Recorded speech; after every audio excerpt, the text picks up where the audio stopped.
योग दर्शन कक्षा में आप सभी का स्वागत है।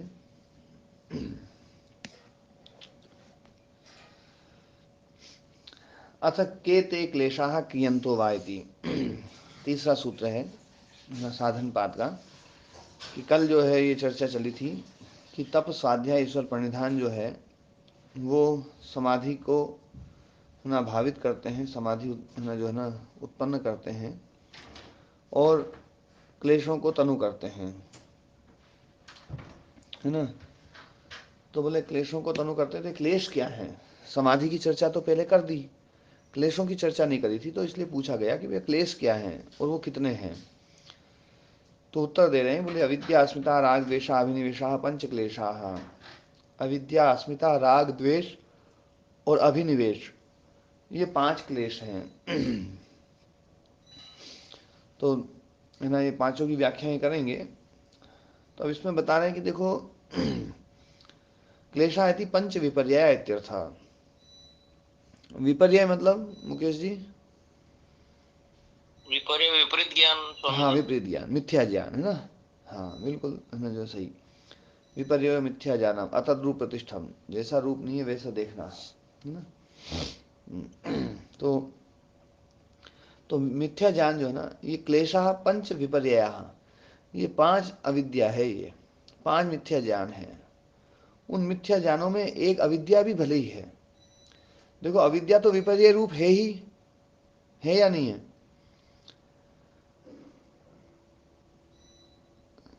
जी महाराज जी। है ना। पर ये अस्मिता राग द्वेष अभिनिवेश, इनको भी विपर्य कहा है।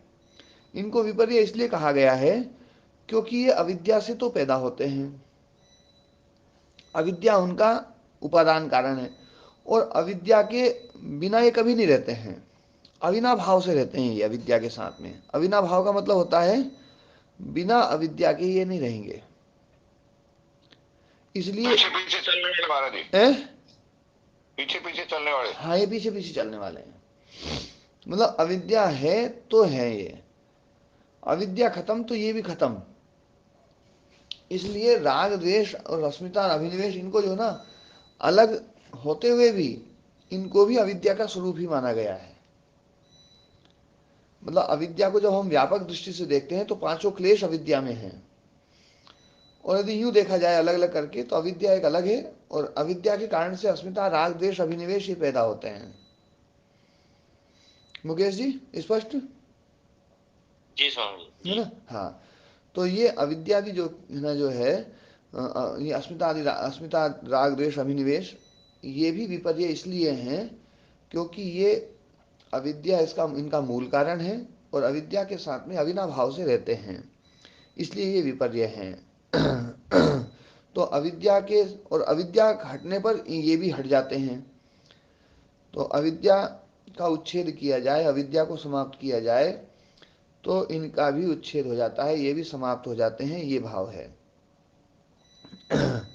अच्छा, ये जो है अब आगे बता रहे हैं, ते स्यंद माना गुणाधिकारम दृढ़यंती। अब ये क्लेश, क्लेश क्यों है? अविद्या अस्मिता राग द्वेष अभिनिवेश, इनको क्लेश शब्द क्यों दिया है, इनका नाम क्लेश क्यों दिया है?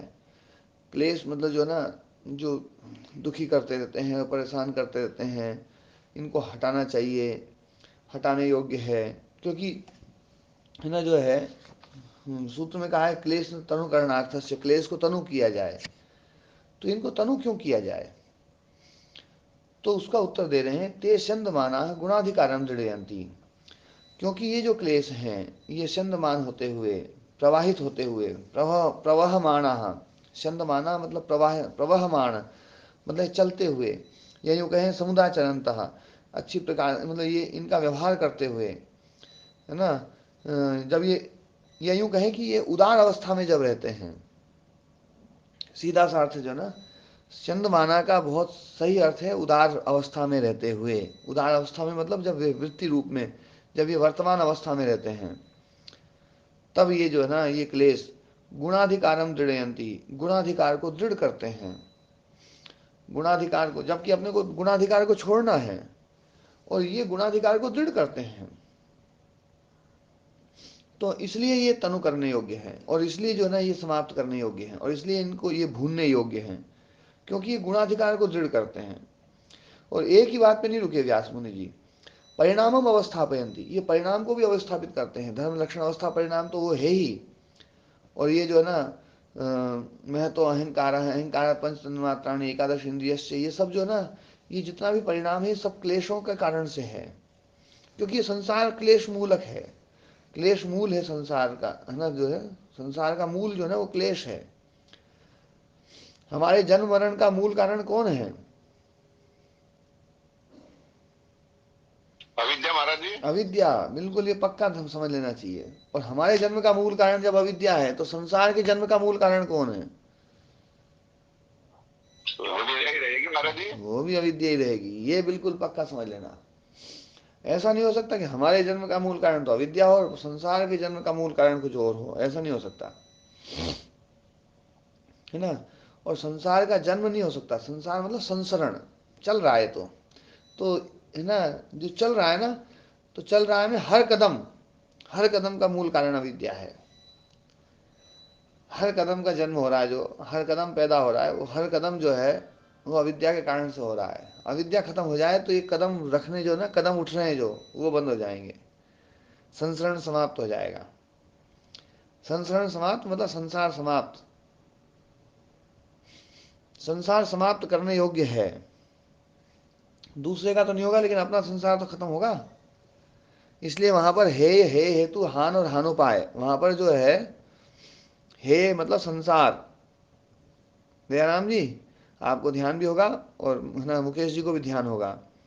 जो जी चार महाराज व्याख्या करी है उसमें जो ना, वहां पर व्याख्या करी थी कि जैसे रोग, रोग का कारण, उसकी दवाई औषध, और औषध का उपाय, उपाय। है ना। ऐसे ही है मतलब दुख, दुख मतलब संसार, सीधा वहां सीधा, है ना, एकदम व्यास मुनि जी ने और कोई शब्द रखा ही नहीं, संसार ही रख दिया सीधा कि ये संसार ही दुख है ना। तो जी महाराज हाँ, जी। तो महाराज संसार दुख है। महाराज जी, हाँ जी। महाराज जी ये भ्रांति नहीं मिट पा रही किसी की भी कि ये संसार परमात्मा ने नहीं बनाया। हमारी तो मिट गई, आपके पढ़ाने से वो हो गया, अब तो पता नहीं कब लगेगा। हम्म पर ये नहीं मिट पा रही कि भाई संसार तो परमात्मा ने बनाया है। तो जो मिटाना चाहेगा उसकी तो मिट जाएगी जी, बाकी जो नहीं मिटाना चाहेगा तो उसकी अपन क्यों मिटाएं, ठीक है महाराज जी, ठीक है। है ना। हाँ हम मिट्टी मिटाइए, आदमी मिटाना नहीं चाहते, उससे मुक्त हाँ, होना नहीं, यही कारण है। उससे दुकानदारी बंद हो जाएगी उनकी, सबसे बड़ी बात तो ये है।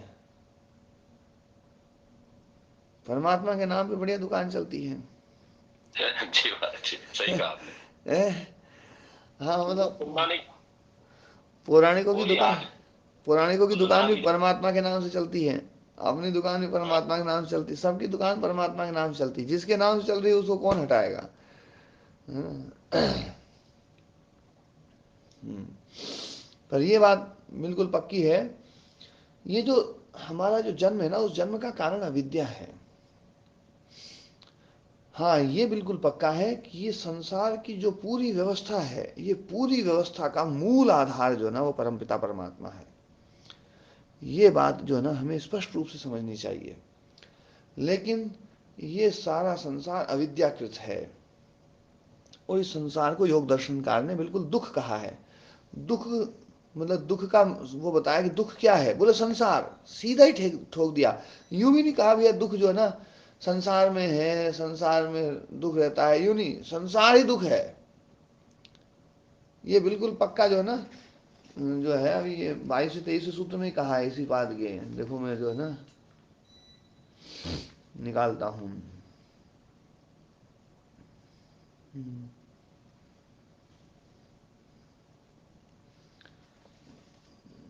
22 से 23 में है या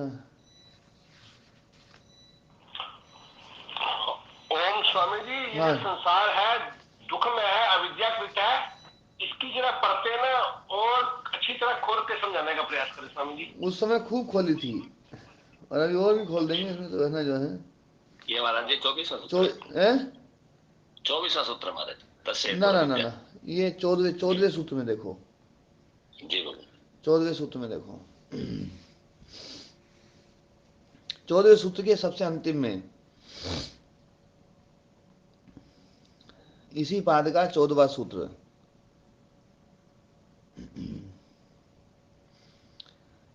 तद अस्य महतो दुख समुदाय से प्रभव बीजम अविद्या। ये महान दुख समुदाय का जो प्रभव बीज है वो अविद्या है। तस्यास्य सम्यक दर्शनम अभाव हेतु, और उसका अभाव का हेतु जो है ना वो सम्यक दर्शन है, तत्व ज्ञान। यथा चिकित्सा शास्त्रम चतुर्व्यूहम, जैसे चिकित्सा शास्त्र चतुर्व्यूह है। रोग रोग हेतु आरोग्यम भैषज्यम इति, रोग रोग हेतु आरोग्य और आरोग्य का उपाय भैषज्य।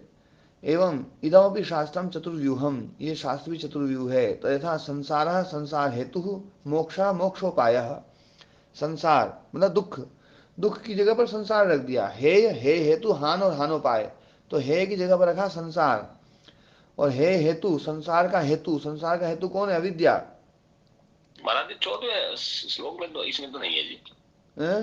14, 15वां, 14 में नहीं है। 15वां, 15वां, जी 15वां जी है। महाराज। परिणाम ताप संस्कार दुख है गुण वृत्ति विरोधा च दुखमेव सर्वम विवेकिनः। 15वां है जी, जी 14वां है ना। 15वें सूत्र की समाप्ति में देखो, ये अंतिम पैराग्राफ जी महाराज। है ना। हाँ जी। तो जैसे रोग रोग हेतु आरोग्य और भैषज्य, ये चतुर्व्यूह है संसार, ऐसे ही है ना ये हे हेतु हान और हानोपाय, ये शास्त्र भी चतुर्व्यूह है। इसमें क्या है? हे मतलब संसार, संसारो है ना, संसार हेतु मोक्ष मोक्षोपाया, तत्र दुख बहुला संसारो हेय, दुख बहुल संसार है, हेय है, संसार हेय है। प्रधान पुरुष संयोगो हे हेतु, प्रधान और पुरुष का जो संयोग है, ये संयोग ही अविद्या है, ये हे हेतु है। दोनों को एक मानना।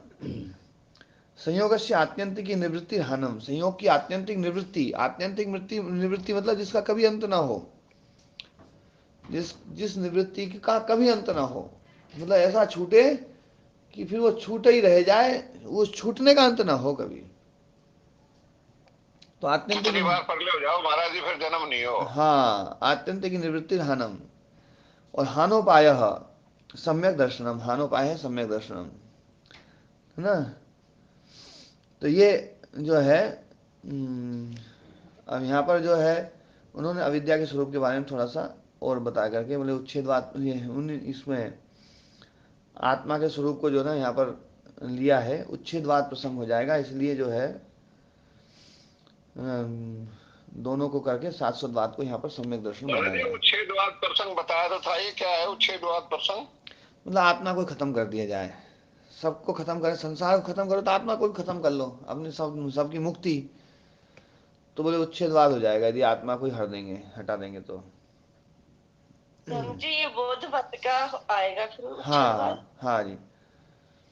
हम्म, तो ये अभी तो अपनी जो बात चल रही थी हे की बात ना, संसार हेय है। तो ये संसरण जो है ना, ये छोड़ने योग्य है। संसार मतलब संसरण, संसरण मतलब गति होना, परिणाम एक के बाद एक, एक के बाद एक, एक के बाद एक, एक के बाद एक, यही संसार है ना। 1 मिनट रुकना जरा। हाँ जी।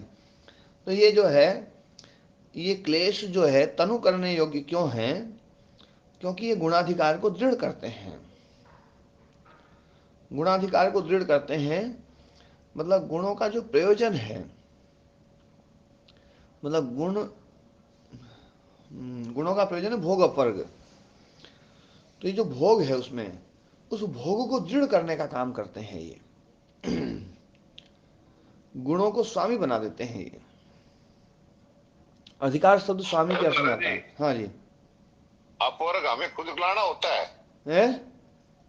अपवर्ग हमें खुद लाना पड़ता है, वो तो दृढ़ तो वो करते रहेंगे, अपवर्ग हम खुद का प्रयास से लाएंगे, ये अपने आप हाँ, ये पड़ हमें जाएगा। तो क्लेश को खत्म करना है, क्लेश खत्म होंगे ना तो अपने आप ही अपवर्ग आएगा फिर। जी महाराज जी। हाँ जी। तो ये जो है गुणाधिकार को दृढ़ करते हैं। अधिकार मतलब स्वामी, अधिकार मतलब स्वामी है ना। अधिकारः फले स्वाम्यम, अधिकार मतलब फल में जो स्वामिता है वही अधिकार है। तो ये जो है गुण जो है, गुणाधिकार मतलब गुण स्वामी बने बने बैठे हैं अभी। तो अभी हम स्वामी नहीं है, अब अपन स्वामी बन जाएंगे तो मामला फिट बैठ जाएगा। ये गुण जो है ना खत्म फिर, तो गुण फिर स्वामी नहीं रहेंगे। तो गुणाधिकारम है। महाराज जी, जो जो आप लोगों को जो हम स्वामी कहते हैं उसका तात्पर्य यही है? हाँ, स्वामी भी यही अर्थ होता है, स्वामी जो है ना। जी हाँ आचार्य स्वामी का मतलब होता है मालिक। तो अपना मालिक तो गुरु जी है, महाराज जी हैं, और कौन है वो? नहीं भैया, मैं तो जो है ना, मैं तो मेरा ही मालिक नहीं हूँ, तुम्हारा कैसे बनूंगा, है ना जो है। पर बाकी ठीक है, स्वामी शब्द लग गया तो महाराज सही जी है। बुरी बुरी तो मार कर नहीं रखा, अच्छी वाली में कर रहा, चिंता मत करो। नहीं नहीं, बुरी में भी, बुरी में कर लो भली, अच्छी में तो बोलो, अच्छे में तो आप ही हो। हाँ, तो गुणाधिकार को दृढ़ करते हैं, इसलिए ये ना त्याज्य हैं। फिर ये कह रहे हैं परिणाम अवस्थापयंती, परिणामम अवस्थापयंती, ये परिणाम को अवस्थापित करते हैं। धर्म लक्षण अवस्था परिणाम निरंतर चल रहा है। ये परिणाम रुक जाए ना, यही तो मुक्ति है। परिणाम खत्म हो जाए बस, है ना जो है। ये जो है ना, जो भविष्य है, वो वर्तमान होता जा रहा है, वर्तमान अतीत होता जा रहा है, और फिर भविष्य में फिर वो है ना जो है, कल जैसे बताया था ना मैंने कि दूध में जो है दही धर्म है, दही धर्म सारे धर्म हैं, सारे धर्म समाप्त हो जाए तो दूध दूध ही रह जाएगा, और फिर दूध भी धर्म समाप्त हो जाए तो समाप्त, वही तो मुक्ति है। तो ये परिणाम को अवस्थापित करके रखते हैं ये क्लेश।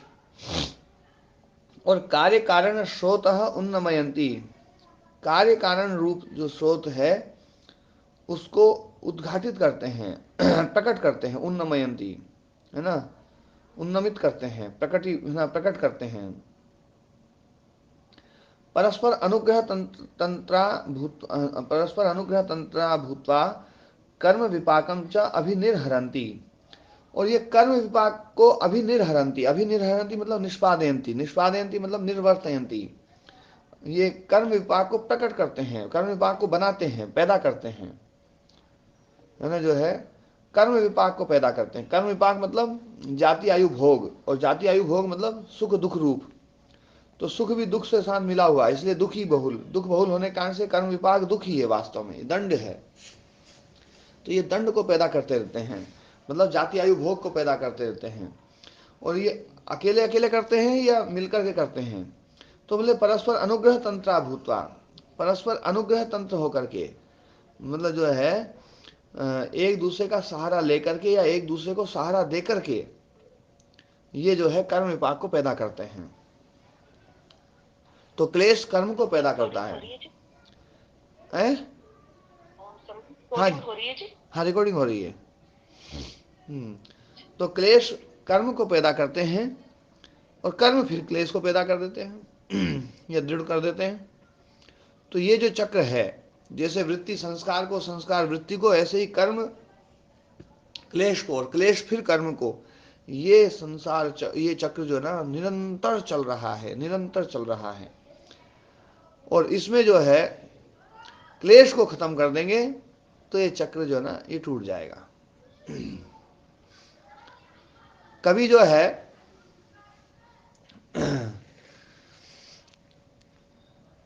दो चीजों को लेकर के आप कभी घूमने का प्रयास करो। हाथ में जैसे दो वजनदार चीज ले ली और घूमे, तो बड़ी आसानी से घूमेंगे, और उसमें से एक चीज छोड़ देंगे जैसे ही, तो क्या होगा नरेश जी?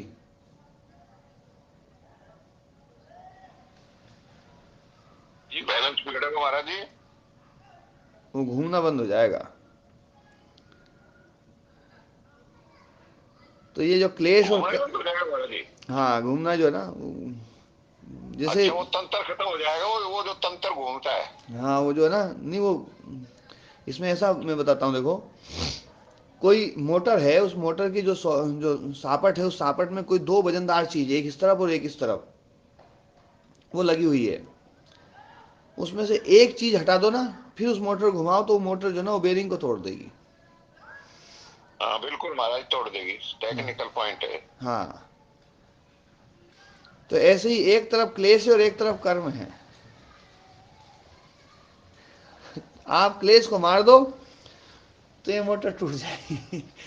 फिर वो कर्म भी नहीं घूम सकता, क्योंकि क्लेश ही खत्म हो गए, मूल ही खत्म हो गया। तो ये जो है, कर्मों को रोकना है तो क्लेशों को रोकना पड़ेगा, क्लेशों को रोकना है तो क्लेशों का मूल जो अविद्या है ना उसको रोकना पड़ेगा, और कोई उपाय नहीं है। तो है ना, जो ना अविद्या सबसे मूल है। देखो, अविद्या का मूल कोई नहीं है, अविद्या को पैदा करने वाला कोई नहीं है। अविद्या तो सदा से है। अविद्या जैसी भूंडी चीज को कौन पैदा करेगा? महाराज जी, हमारे पुराना गुरु भाइया ने यह बात कहा, जब लाठी लेके गैल भागे, करा तो करा के, अब हम तो पड़े हैं चुपचाप। गुरु जी अविद्या को कोई पैदा तो नहीं करता, लेकिन अविद्या को कोई मार सकता है। हाँ, अविद्या को मारा जा सकता है, पर अविद्या को पैदा नहीं करता कोई, है ना। तो इसलिए जो है ना, ये बात अपने को समझ में आनी है। और अविद्या एक बार मार दी, फिर अविद्या कौन पैदा करे? जो पैदा करे वही गड़बड़। तो इसलिए फिर आत्यंतिक विमुक्ति होगी, आत्यंतिक निवृत्ति। इसीलिए महाराज जी ऐसा लग रहा है कि अविद्या को किसी को, अविद्या को कोई पैदा करने वाला कोई है ही नहीं, किसी का नाम ही नहीं लिया। हाँ, इसलिए मूल अविद्या को ले लिया है। जी जी। संसार का हेतु अविद्या है। देखो यहाँ पर बिल्कुल साफ साफ कह दिया है, जो अपन ने पढ़ा था ना 15वें सूत्र में, संसार का हेतु अविद्या है, संसार का मूल कारण अविद्या है। ठीक है ना। और ये अविद्या ही जो ना गुणाधिकार को दृढ़ करती है, और ये अविद्या ही जो ना परिणाम को अवस्थापित करती है। ये अविद्या ही कार्य कारण स्रोत को उन्नमित करती है, खोलती है। ये अविद्या ही जो ना, ये अपने चार और कुंडों को मिला करके और कर्म विपाक को पैदा करती है। ये सारी अविद्या ही करती है, सारा खेल अविद्या का है ना। इसलिए इस अविद्या को खत्म करना चाहिए, ये यहाँ पर ये बात है ना। ये सूत्र तो बिल्कुल स्पष्ट हो गया है मुकेश जी? जी स्वामी, है ना। हाँ, अब आगे जो है,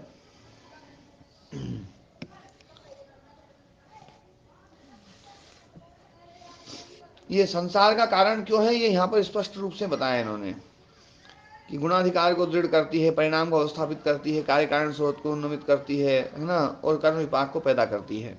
ये चार कारणों के कारण से ये संसार का हेतु है। अविद्या जो है ना संसार का हेतु क्यों है, ये बात जो है ना यहाँ पर इन्होंने बताई है। ठीक है जी जी जी। अगला सूत्र, तो बोले अविद्या ही क्या है, यही बताओ ना, बोले है ना जो है। तो बोले अविद्या सुन लो। अविद्या जो है, अविद्या क्षेत्रम उत्तरेशम प्रसुप्त तनु विच्छिन्नोदाहरणाम। तो बोले अविद्या जो है ना ये प्रसव भूमि है। अविद्या प्रसव भूमि है। प्रसव भूमि मतलब जहां पर ये पैदा होते हैं बाकी के, प्रसव भूमि तो अविद्या है, अविद्या क्षेत्र है, इसमें ये सब उत्पन्न हो रहा है ना। अब देखो एक बात है, क्या गजब की बात है। देखो वेदांत में और सांख्य में क्या अंतर है, ये समझ लो। यहां पर सारे क्लेशों के प्रसव भूमि के रूप में अविद्या को स्वीकार किया है इस शास्त्र में। अविद्या खत्म तो सारे क्लेश ही खत्म है, सांख्य में। हाँ जी महाराज जी। अविद्या खत्म तो सारे क्लेश खत्म, और सारा कर्म विपाक खत्म, और सारे संस्कार खत्म। अविद्या खत्म तो, क्योंकि अविद्या इन सबका आधार है। लेकिन है ना, बुद्धि खत्म नहीं, गुण खत्म नहीं। वो क्या होंगे, वो अव्यक्त में जाएंगे। उनको अविद्या से अलग हटा लिया। वेदांत कहता है, बोले अविद्या जैसे प्रसव भूमि क्लेशों की है, और दूसरे क्लेश की प्रसव भूमि, प्रसव भूमि मतलब जहां पर पैदा होते हैं, तो अविद्या में ये सब पैदा होते हैं। तो ये संसार भी अविद्या में पैदा होता है। अविद्या खत्म तो संसार खत्म, फिर एक ही बचेगा। वो उस प्रकार से एक को बचाते हैं। उनकी जो प्रोसेस है ना वो इस प्रकार की है। इनकी प्रोसेस में महाराज जी तो कहने का सही फर्क हुआ, कोई फर्क तो है नहीं, तो कहने का सही फर्क हुआ। हाँ, पर इस दृष्टिकोण को समझ लिया जाए। इस दृष्टिकोण को जी जब तक हम महाराज। नहीं समझेंगे ना, तब तक हम वेदांत का विरोध ही करते रहेंगे। जी महाराज जी। हम है ना जो ना क्लेशों को खत्म कर लेते हैं। हाँ जी दयाराम जी। महाराज जी ऐसा लगता है कि दोनों का तात्पर्य तो एक ही है, लेकिन यहाँ ये उसको अव्यक्त में डालकर उसको बचाए रखना चाहते हैं, और वहां उसको वो अ, आत्मा में ही मिला देते हैं। हाँ जी, वो आत्मा नहीं, यहाँ पर आत्मा में क्या मिलाते हैं, वो अविद्या को खत्म कर लेते हैं। अविद्या को जी आत्मा में नहीं मिलाते हैं। महाराज जी, वो उसको मूला विद्या मूल आत्मा विद्या मिलाएंगे तो परिणामी हो जाएगी महाराज जी। आत्मा हाँ महाराज जी तो राम कुमार जी, उन्होंने दो वो मान लिए उन्होंने कि एक मूला विद्या है, एक तूला विद्या है। हम्म तो वो मूला विद्या को तो प्रलय कर देते हैं उसके अंदर, हम्म आत्मा में, हम्म और जो तूला विद्या है उसको समाप्त कर देते हैं। अर्थात तूला विद्या जो मतलब जो जो कार्य रूप है, और मूला विद्या जो कारण रूप है। देखो, जी तुला महाराज। विद्या जो होती है ना, जैसे रस्सी में सर्प था, रस्सी में सर्प दिखाई दे रहा था, अविद्या हटी, अब सर्प कहाँ गया? सर्प तो महाराज जी था ही नहीं ना हाँ, था ही वास्तव नहीं, में। तो है ना। तो वो अविद्या था ही कैसी नहीं था, भी है? दिखा कैसे फिर वो? अब वो तो है, वो तो राम कुमार जी तो समझना सर्प मतलब कुछ तो था। सर्प ने समझना सारे पड़ेगा। अविद्या ही थी बस, और कुछ था जो अविद्या ही थी। सर्प ने सारे जी काम जी किए, सर्प ने सारे काम किए, जी सर्प ने डराया भी, और वो सर्प मार भी सकता था। वो आदमी जी मर महाराज। जाते हैं उसी रस्सी के सांप को उसने समझ मर करके। जाते महाराज जी, जहर पैदा हो जाता है, ये तो आपने भी पढ़ाया था और ये साइंस भी कह रही है। हाँ, और आदमी मर भी जी जाता है ना। जी महाराज। तो ये बात तो बिल्कुल है ना जो है कि सांप नहीं था, ये बात तो कहना बड़ा कठिन काम है। जी महाराज, हाँ, नहीं महाराज जी, यथार्थ रूप में तो वो सांप था नहीं। है तो सांप नहीं था तो यथार्थ यार रूप वो में डर क्यों गए और सब हो रहा। ये तो बड़ी फिर दयाराम जी मैं जाऊंगा आज वो मंडी आंगड़ी। महाराज जी, वो जो आप बता रहे हैं वो तो ठीक है, लेकिन समझ तो आप भी रहे हो। नहीं, समझ समझ तो में हम भी भी रहा रहे हूँ और हैं। समझ आप भी रहे जी हैं। महाराज। है ना। पर ये जो है ना, पर ये देखो, इसमें इन्होंने क्या किया है, इन्होंने अविद्या को प्रसव भूमि माना है क्लेशों का, क्लेशों की प्रसव भूमि, संस्कारों की जी प्रसव भूमि, कर्म की प्रसव भूमि। तो जिस जिसकी प्रसव भूमि है, अविद्या के खत्म होने पर वो अपने आप खत्म सब, है ना। जी महाराज। तो ये अविद्या जो है ना, ये इनकी प्रसव भूमि है। लेकिन जो हम्म, पदार्थ हैं, द्रव्य हैं, इन द्रव्यों की प्रसव भूमि अविद्या को नहीं माना है। इसलिए अविद्या खत्म वहां होने तो पर ये महाराज जी सबकी द्रव्य, अलग अलग होगी ना, हमारी परसों भूमि हमारी माँ होगी, कोई किसी की होगी, वो हाँ, सबकी अलग अलग संस्कारी खा तो जाएंगे वो। तो इसलिए अविद्या के खत्म होने पर ये संसार ऐसे खत्म नहीं होता है, तो संसार फिर अव्यक्त में जाता है। तो इनके यहाँ पर ये प्रोसेस है। उनके वहाँ पर प्रोसेस बस ये है कि अविद्या जैसे क्लेशों की प्रसव भूमि है, ऐसे ही सारे संसार की प्रसव भूमि भी अविद्या है। वो इस रूप में मानते हैं। कहने में कोई बहुत ज़्यादा अंतर नहीं है। ये अव्यक्त में डाल रहे हैं, वो अविद्या को ख़त्म करके सब कुछ ख़त्म कर रहे हैं, तो बात एक जैसी ही है। कोई विरोध जी वाली महाराज। बातें नहीं हैं, है जी ना। महाराज। हाँ, लेकिन इस प्रोसेस को समझना है, बस प्रोसेस समझ में आ जाएगी तो ये सांख्य दर्शन समझ में आएगा, योग दर्शन समझ में आएगा। और ये सत्कार्यवाद जो है ना, ये बड़ा अद्भुत सिद्धांत है, बहुत गजब का सिद्धांत है। इसलिए है ना, महर्षि स्वामी दयानंद सरस्वती जी महाराज जी ने इस सिद्धांत को लेकर के जो है ना अपना पूरा प्रतिपादन किया जी महाराज। है ना। तो वास्तव में जो है ना, कोई व्यक्ति जो है ना इन 6 दर्शनों को नहीं पढ़े और महर्षि दयानंद जी के दर्शन को पढ़ लेना, वो भी बहुत मतलब है ना जो है ना बहुत ऊंची अवस्था में पहुंचता है, और वो भी कुछ पा लेता है ना। और है ना जो है, इन दर्शनों को पढ़ने की योग्यता फिर उसमें आ जाती है, नहीं तो ऐसे तो पढ़ने में बड़ी दिक्कत होती है। जी महाराज जी, आपने बिल्कुल ठीक कहा जी कि 6 दर्शनों को जो है पढ़ने की जो योग्यता, मुझे तो ऐसा ही लगता है महाराज जी कि स्वामी दयानंद जी महाराज को पढ़ने के बाद ही आती है। जी। जी महाराज। और देखो, मैं तो, मेरा तो निर्माण ही उस परंपरा से हुआ है। मैं तो हमेशा महर्षि दयानंद जी के प्रति है ना पूरा कृतज्ञ रहता हूँ, बहुत जाना, कि उनके कारण से जो है ना सब कुछ हुआ है। आज मतलब जो है ना, यदि देखा जाए तो सब कुछ खत्म ही हो गया था, सारा सनातन जी भाई। परंपरा जो है ना वो समाप्त हो जाती यदि महर्षि दयानंद जी नहीं आते तो। हम्म। इसलिए मैं कभी भी, कई बार जो है ना आप लोग जो है ना थोड़े से है ना कोई थोड़ा सा तो महाराज कटाक्ष, जी जोश में आ जाओ, अभी बालक ही तो हाँ। हाँ कटाक्ष करने वाली बात भी कर देते हो तो भी मैं उसको रोकता हूँ। मैं कभी कटाक्ष नहीं करता। क्यों जी राम कुमार जी, कभी कटाक्ष किया मैंने? नहीं महाराज जी, आज तक नहीं किया आपने, हाँ एक दिन भी नहीं किया। हाँ। तो ना जो है, कृष्ण साक्षी तो आपका बड़ा मतलब धारण करने योग्य है। हम कैसे धारण करें इस बात को, ये बड़ी कहानी बात है। जी आप हो जाएगी। आप लोग जो जिस चीज़ को अच्छा मानता है आदमी वो चीज़ ना फिर धारण कर ही लेता है। हम्म। मित्र बदलते हैं, लेकिन अभी वो बदलाव नहीं हुआ है जो हम चाह रहे हैं। मुनि जी इसमें जो है ना अपन चाह ही नहीं रहे हैं वास्तव में। चाह रहे होते हैं ना तो बदलाव बिल्कुल हो ही महाराज जी, जाता। सच्चाई है ये, चाह ही ना रहे। बिल्कुल ठीक बात कह रहे हो आप। पूर्ण रूप से चाह नहीं रहे, अभी हाँ जुड़े हुए हैं उससे, हाँ ये है। जी। जब व्यक्ति चाहेगा तो उससे प्राप्त कर लेगा। हाँ श्रद्धा तो उत्पन्न हुई है। अभी जो उत्साह है ना, उत्साह जो श्रद्धा वीर्य स्मृति समाधि प्रज्ञा जो है ना, तो श्रद्धा तो पैदा कर दी है मैंने आप लोगों के भीतर उस चीज के प्रति। उत्साह तो आप लोगों को हाँ भीतर खुद पैदा करना पड़ेगा। और उत्साह के बाद में जो है ना, जो स्मृति, सजगता, हाँ। होश, अवेयरनेस, ये जो है ना, ये जब आएगी ना तब बात बनेगी, तब समाधि प्रकट होगी, नहीं तो नहीं होगी।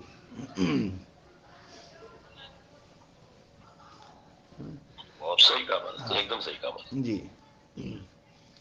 तो अविद्या क्षेत्रम उत्तरेशम प्रसुप्त तनु विच्छिन्नोदाराणाम। तो अविद्या क्षेत्रम है, अविद्या प्रसव भूमि है।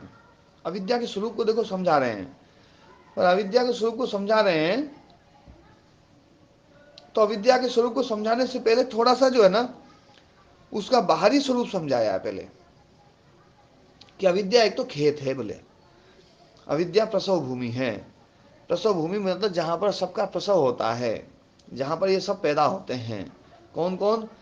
ये सारे अदर क्लेश है ना, अस्मिता राग द्वेष अभिनिवेश, ये सारे क्लेश जो है ना, और उन क्लेशों के कारण से कर्म और संस्कार, ये सारे जो पैदा हो रहे हैं ना, इन सब का जो है ना कि प्रसव भूमि वो है अविद्या, है ना। अत्र अविद्या क्षेत्रम, है ना, अविद्या क्षेत्र है।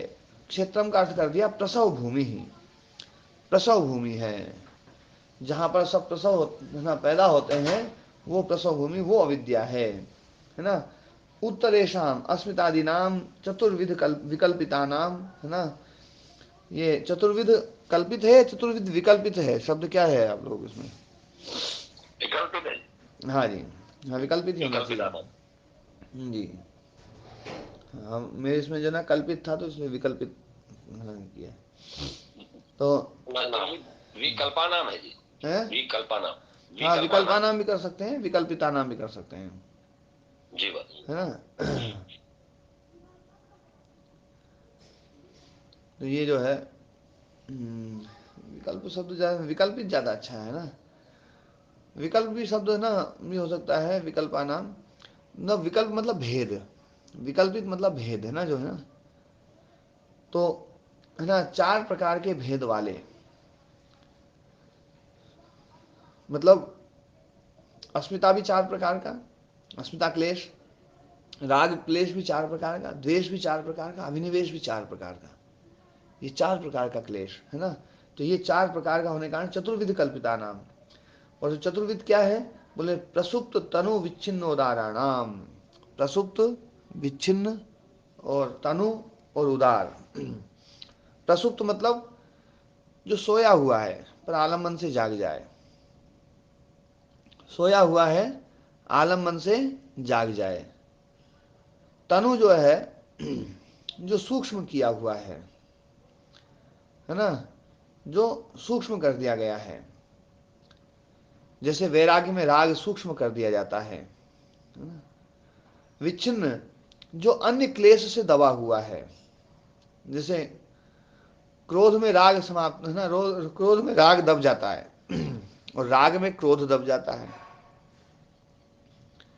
राग में क्रोध दब जाता है, और क्रोध में राग दब जाता है या नहीं ऐसा? जी महाराज जी, है ऐसा ना? ही है। और बिना ऐसा राग ही में भी क्रोध दब जाए, वो है तनु।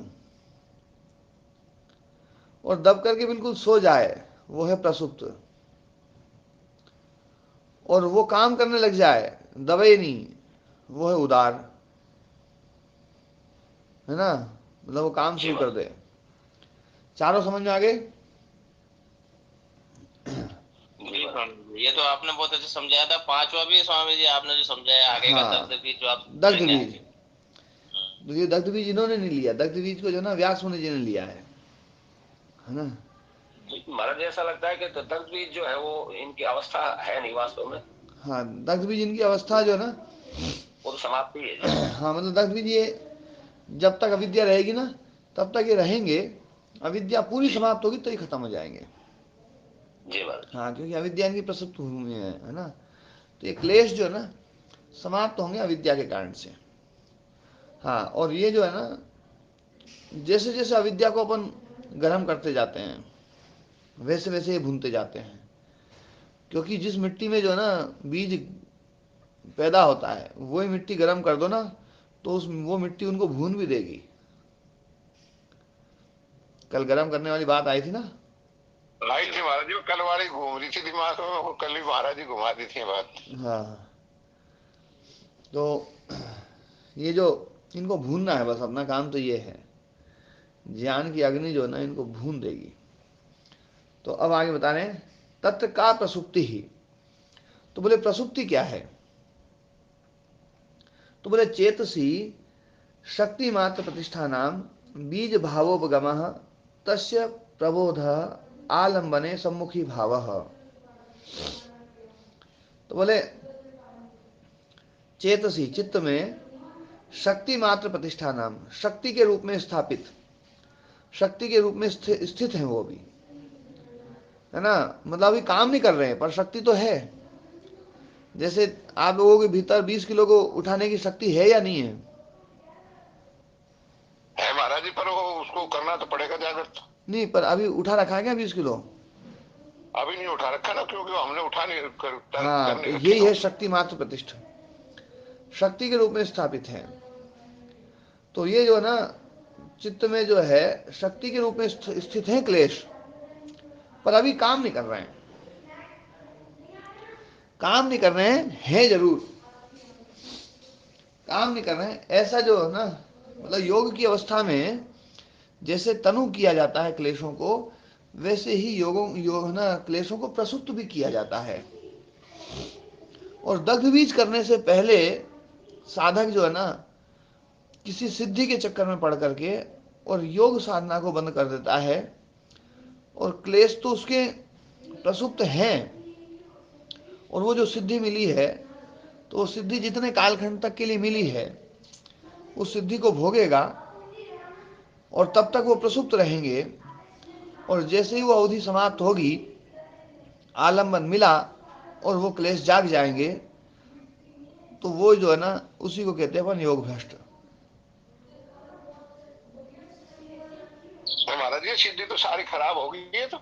हाँ, सिद्धियां तो खराब पैसा हैं। वाली हो, पद वाली हो, कुछ भी हो।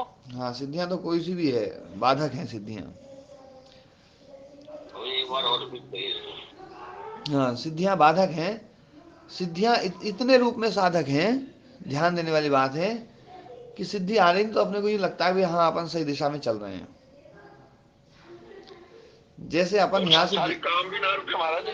हाँ, जैसे अपन यहाँ से दिल्ली जा रहे हैं, तो बहरौड़ में रुक जाएंगे तो गड़बड़ हो जाएगा। लेकिन बहरौड़ आना भी आवश्यक है। बहरौड़ आएगा तो अपने को पक्का हो जाएगा भैया, हाँ यार रास्ता सही चल रहा है। बहरौड़ नहीं आए तो दिक्कत है। बहरौड़ मान लो ओ नहीं आया, महाराज जी, हाँ जी, महाराज जी एक सन्यासी रहते थे, कुछ दिन मेरे साथ रहे थे। वो कहते थे हाँ, कमजोरों की, लाचारों की नहीं है दुनिया, नहीं है दुनिया, दुनिया ताकत वालों की। हम्म, माया महात्मा बल गिने लगे हो। हाँ ओम सिंह जी। स्वामी जी, इसमें आप ये बताना चाह रहे हैं कि मतलब प्रसुप्त क्लेश, मतलब विधेय प्रकृति लेके भी प्रसुप्त पड़े रह जाते हैं क्या, इस टाइप हाँ, से कुछ? विदेह और प्रकृति लयों के जो क्लेश है ना वो प्रसुप्त रहते हैं। तो स्वामी जी थोड़ा सा इसमें ना मुझे थोड़ा सा क्लियर कीजिएगा, हम्म, क्योंकि जैसे आपने बताया था कि उस समय पढ़ा था अपन ने कि जो ब्रह्मलोक होते हैं, जना तप, और मैं इसको जोड़ूंगा विदय प्रगति लय से, हाँ, जना तप और सत्यम लोक अलग अलग योनियां हैं, जैसे हम्म, अच्युता योनि और शुद्ध निवास सत्यावा संजय हाँ, संध्या, आपने संप्रज्ञ समाधि हम्म, से मतलब शायद उसको पूर्णता नहीं प्राप्त करी, उतना उतना अंश उन्होंने करके उसी में लीन हो गए, मतलब उसी में सुख ले लिया उन्होंने, हाँ, वो योनियों में चले जाते हैं, सब संप्रज्ञा समाधि की योनियां हैं। हाँ, और आपने बताया था कि विदय, हाँ विदय प्रकृति लय तो असंप्रज्ञात अवस्था है। तो हम्म, स्वामी जी जैसे है ना विवेक ख्याति, ऐसा लगता है कि विधेय प्रकृति लय ने भी थोड़ी बहुत विवेक ख्याति पाई थी क्या? मतलब असंप्रज्ञात समाधि तो तभी आती है जब संप्रज्ञात समाधि प्राप्त कर ली हो। तो ये हाँ, असंप्रज्ञात समाधि में विधेय प्रकृति लय रहते हैं, तो क्या ये पूरे दग्ध बीज नहीं कर पाए, या क्लेश थोड़े बहुत इनके जो है प्रसुप्त टाइप रह गए, बने क्या इसी प्रोसेस से? क्या योग योग करने के बाद ही विधेय प्रकृति लय का जन्म हुआ है क्या? हम्म। इसको थोड़ा सा स्पष्ट कीजिए ये जी। क्या है ना, जो है ना, हमने संप्रज्ञात समाधि के भी कई भेद किए हैं। संप्रज्ञात समाधि में भी जैसे अपनी चर्चा चल रही थी कि समाधि को पैदा होने के बाद में तो भी क्लेश के छिद्र, मतलब जो है ना उस उनके छिद्रों में क्लेश रह जाते हैं, संस्कार रह जाते हैं, उन संस्कारों से जो है ना क्लिष्ट वृत्ति पैदा हो जाती है। तो वो भी संप्रज्ञात अवस्था है, लेकिन संप्रज्ञात अवस्था होते हुए भी वित्थान वृत्तियां पैदा हो जाती हैं। फिर धीरे धीरे उसको और करते हैं तो ऋतंभरा प्रज्ञा पैदा होती है। फिर और ज़्यादा करते हैं तो वही प्रांत भूमिता पैदा होती है। तो जब तक प्रांत भूमिता पैदा ना हो, उससे पहले की जो अवस्थाएं हैं, उन अवस्थाओं से वापस है ना जो ना साधक जो है ना लौट सकता है, यदि सजग नहीं रहेगा तो इसलिए जो है तो ना, विधेय प्रकृति ले वही सिमट जाता है महाराज। हाँ, तो इसलिए जो है ना क्या है, ये संप्रज्ञात अवस्था जो है, ये संप्रज्ञात अवस्था में पहुंच करके योग की बहुत सारी सिद्धियां मिलती हैं। और असंप्रज्ञात अवस्था जब लगनी शुरू होती है, तो असंप्रज्ञात अवस्था लगनी शुरू होती है, लेकिन जब तक संप्रज्ञात समाधि के संस्कार समाप्त नहीं होते हैं, तो असंप्रज्ञात से फिर संप्रज्ञात में आता है योगी, फिर असंप्रज्ञात में जाता है, फिर संप्रज्ञात में आता है। जब तक संप्रज्ञात समाधि के संस्कारों को दग्ध बीज न किया जाए, तब तक असंप्रज्ञात अवस्था जो है ना वो कभी भी पैदा हो सकती है। तो ऐसी अवस्था में जो है ना, तो असंप्रज्ञात भी लगी तो एकदम यूं नहीं है कि एकदम लग गई तो बस अब लग ही गई एक बार में, बस है ना जो है, ये बड़ी है ना, इसको बड़ा दृढ़ करना पड़ता है, तब जाकर के वो असंप्रज्ञात अवस्था जो है ना दृढ़ होते होते ऐसी अवस्था आती है। और वो जो पूरी दृढ़ होती ना, तब वो चरमदेह अवस्था को प्राप्त हो जाती है। और वो जो है ना, जब चरमदेह हो जाती है, अविद्या बिल्कुल समाप्त होती चली जाती है, समाप्त होती चली जाती है, समाप्त होती चली जाती है, और प्रसव भूमि समाप्त हो गई, सारे क्लेश फिर पैदा ही नहीं हो सकते, दग्ध बीज भी हो गए, सब कुछ हो गए, तो वो अवस्था में वो मुक्ति हो जाएगी। और यदि उससे पहले जो है ना कुछ बीच में सिद्धि आ गई, उस सिद्धि की तरफ साधक बढ़ जाता है, उसको सही मानने लगता है, तो उस तरफ बढ़ जाता है, और उस तरफ बढ़ करके वो उस प्रकार का जो ना, मतलब जो एक दुख रहितता या विशेष सुख जो है ना वो वहाँ पर उसको उपलब्ध करता है। तो वहाँ पर जब उपलब्ध करता है, उस सिद्धि की, मतलब उस फल की तरफ चला जाता है, तो उस अवस्था में होता क्या है कि उसके जो क्लेश हैं वो पूरे दग्ध बीज नहीं हुए हैं, प्रसुप्त तो हो गए हैं। इन चारों अवस्थाओं में प्रसुप्त अवस्था सबसे उत्तम है, तनु से भी ज़्यादा अच्छी है प्रसुप्त। उदार सबसे खतरनाक है, विच्छिन्न जो है ना वो उदार से थोड़ी सी कम है, कम खराब है। और तनु और कम खराब है। और प्रसुप्त सबसे कम खराब है, मतलब इनमें सब में सबसे बढ़िया है। लेकिन प्रसुप्त है फिर भी जो है ना वो फिर भी जाग सकते हैं। तो ये जो अवस्था है ना, इनकी ये जो प्रकृति लय और विदेह जो है ना, उनकी जो अवस्था है, ये प्रसुप्त अवस्था में रहते हैं ये, और अवस्था को प्राप्त होकर के और फिर से जो है ना जागृत हो जाते हैं। अवस्था जब अवधि समाप्त हुई, फिर से जागृत हो जाएंगे आलम्बन आने पर। तो ये मतलब उसको फिर वो प्रोसेस पूरी करनी पड़ेगी उस साधक तो को, जो महाराज जी दर्द भी तो करने ही पड़ेंगे। दग्ध बीज करना पड़ेगा। ठीक है महाराज। तो तो स्वामी जी ये प्रसुप्त किसी अन्य प्रोसेस से करते हैं क्या, मतलब इनको नहीं, प्रज्ञा समाधि लगाना है? प्रोसेस तो यही रहेगी, अपनी प्रोसेस यही प्रक्रिया है। पर प्रसुप्त होने पर जो है ना, अपन दग्ध बीज नहीं करें, उससे पहले अपन उस प्रसुप्त का आनंद लेने लग जाए ना, तो फिर वो दग्ध बीज नहीं हुए और वो प्रसुप्त अवस्था में है, और वो है ना जो है ना उसका है ना जो है ना उसका आनंद लेना शुरू कर दिया हमने, हम सिद्धि में चले गए फिर।